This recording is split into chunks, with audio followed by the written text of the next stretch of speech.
Speaking of a guy from small school, similar to him, my dark horse is, and again, J Boys talk about Alabama. My receiver is from Alabama, but from South Alabama. Here it comes. Jaylen Tolbert.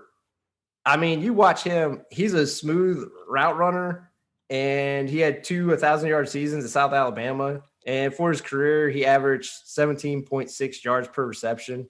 And kind of going with lugs, he didn't face a lot of high-end competition, but they did play Tennessee. And in the game against Tennessee, he had over 143 yards receiving and a touchdown. So he can do it against better talent. Obviously, he just didn't have the ability to do it. And again, like I said, to me, he's a technician. And again, if you look at his measurables, he's not maybe the fastest guy, but he's fast enough. And then his COD, change of direction, is fairly good. So I think he's going to work out. So again, you could probably, and I think he will be like Sky Moore. He'll probably be in the second round, the third round. And again, he could be a quality starter for 7 to 10 plus years. So pick your number one. Let's say I'm looking, for instance, Ohio State, Garrett Wilson, projected number 1 by Sports Illustrated. Where does that guy fall in the draft? Is he going to be in the top 10? Who's going to be what position will be the number 1 pick? Ooh, I would have to say defense this year, mostly because I think there is a plethora of wide receivers. I don't know. They won't go that high. Will they go top 10? What do you say? Yeah. Oh, yeah. Yeah. But I just was looking, the guys who have the first 4 picks need defense. So the teams that do. So I would, I think this wide receiver core is interesting, and you can say this about a lot of the classes in this. I don't know if there's a superstar wide receiver. I don't think there's a Jamar Chase in this class. I'll put it that way, at least coming out of the draft, where you're like, this guy's going to be an absolute stud. Again, Chris Olave can be good. Wilson can be very good. Obviously, if Jamison Williams gets healthy off his ACL, maybe he's that guy. But again, you don't look at any of them. They're all good. But again, when you look at Olave, you're like, I wish he was a little bit bigger. If you look at Jamison Williams, well, you're like, I worry about his ACL. You look at Traylon Burks, you're like, I wish he was faster. All of them have something where you kind of hold them back, where Jamar Chase, you're like, he can do everything. I don't think there's that, but they're so deep at guys who maybe aren't ever going to be all pros, but going to probably go to a few Pro Bowls. And like I said, have 7 to 10 year careers where they're good, solid starters. I guess that's how I feel. So I would say there's a chance, not one of these wide receivers go in the top 10. Interesting. But just right below that. Yeah, I'm looking at Mel Kiper. He's got Olave as number 11. So we'll see how that goes. Okay, you want to move on to tight ends for the 2022 draft? What do you say? It's not a bad crop of tight ends. I guess the top one would probably be the Colorado State guy, Trey McBride. And then, you've got guys that are in that, 250-pound range who don't have great speed, but can run some routes. I guess my dark horse would be Jeremy Ruckert from Ohio State. Since, you had to play with Olave and then Garrett, he didn't get a whole lot of looks, but I think he's a good, solid player. And he probably will go to a decent team. If any luck, he could go to, say, Denver. It could really work out for him with Wilson there, Russell Wilson, not Garrett. So that's my dark horse. But there are other guys that could play well in the NFL. What do you think, Dog? I think tight ends are a lesser version of the wide receivers this year, where there's clearly no Kyle Pitts. There's not a guy who's going to instantaneously be a top 3 at their position level player at the position. Trey McBride is projected probably to go first overall in terms of tight ends drafted. But even in his projections, he's projected to go second to third round. So that's the thing is like the quote unquote, maybe the top tight end, it will be drafted in the third round. So that should tell you to a degree how it is at least felt about the tight ends to some degree. But I will say my favorite, at least to watch, and who I think will have a good career, I'm not saying he'll be the best, but is Greg Golsich from UCLA. He's just a big weapon, and he has a nice burst. They use a lot of crossing routes because he's very good at accelerating, even though he's 6'4". If you kind of look at him, his body shape is interesting. He's all leg. He has a very short torso. It's just like, it looks like a daddy long leg stringing across the field. He averaged 17.6 yards per catch. And the main game I remember watching him on is the LSU game where UCLA beat LSU. I know it was a down year for LSU, but still, it was fascinating to watch him. He had 117 yards receiving and a touchdown. Most of it came off of one reception. He had 3 receptions of over 30 yards at tight end. So that shows you a little of like how athletic he is. And I just think he has the potential to be a very good, probably top 10 level tight end down the road. And will he ever be like a top 5 guy? No, I don't know about that. I don't know if there's any of them that are that.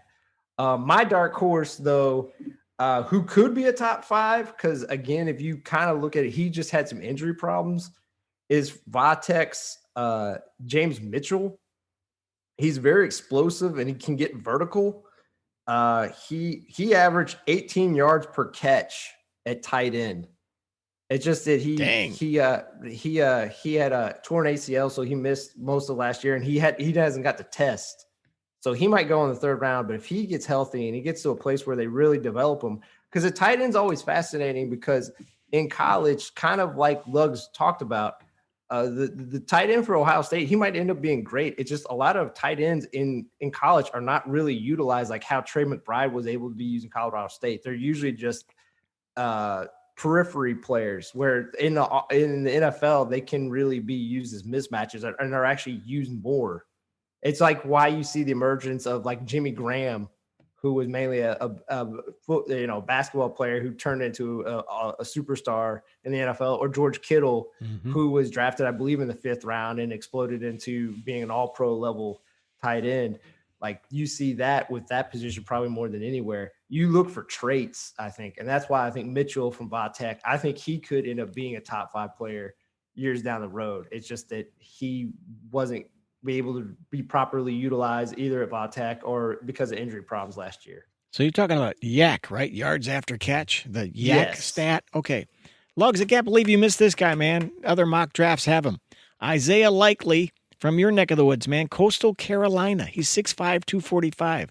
I'm going dark horse. Anybody from an FCS school? Let's ring him up, man. Come on. I have seen a couple of his highlights. I watched a bunch of highlights. He's a good player. He just come on, he's a dark horse. Let's go. Let's ring him up. Love those guys. I wish he will. I just want to give shout outs to the I guess local players that we didn't talk about. I think obviously I don't know if J-Boy or Luggs brought up his name. I think Wan'Dale Robinson will be a very good player.